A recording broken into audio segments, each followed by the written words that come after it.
Tuwing kaharap mo si Biancy. Ngayon, kaharap mo siya. Ano yung mga pumapasok sa isip mo? Pag tinitigan mo si Biancy? Ano? Kung... wala, ano lang.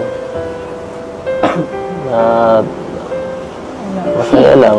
Natutuwa ako pag nakikita ko siya. Tapos siyempre, nag-aalala ko baka may problema. Minsan pag nakikita ko malungkot gano'n. Kasi hindi siya madalas magsabi sa'yo. Hindi siya madalas. Tahimik lang din. Tahimik lang. Pag may problema siya, nag-open ba siya sa'yo? Hindi. Ba't di ka nag-open? Naiya ka sa kanya? Hindi ka nag-open sa kanya ng problema? Kanino ka nag-open? Yung mga kaibigan mo, gano'n.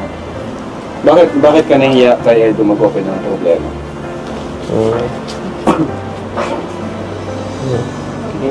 Nag-open man kasi po ako dyan eh. Makakalimutan ako. Hanggang kahapon lang memorya ko. Nag-open naman pala. Okay.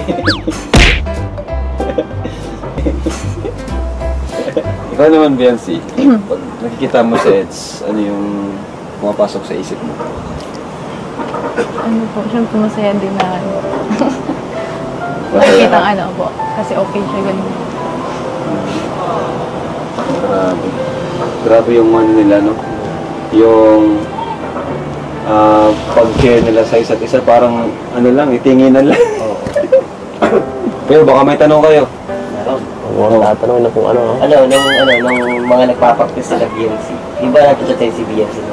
Bakit hindi ka makahindi tuwing magpapasundo si BNC sa'yo? Ayun, magandang tanong yun. Ba't di mo matiis si Biancy? Hindi na po siya nakakapag-live nun eh, tapos yung mga upload niya, napapabayaan na niya nun. Ay, grabe. Maganda yun. Bakit daw hindi matiis ni Eds? Hindi matiis? Nung practice, di Oo, ba? pag-practice na, pag-ihatid sundo, pag mga sundo. Number 1 priority eh. Bahala ko lahat ng schedule ko cancel po siya na. Mga live day, grabe.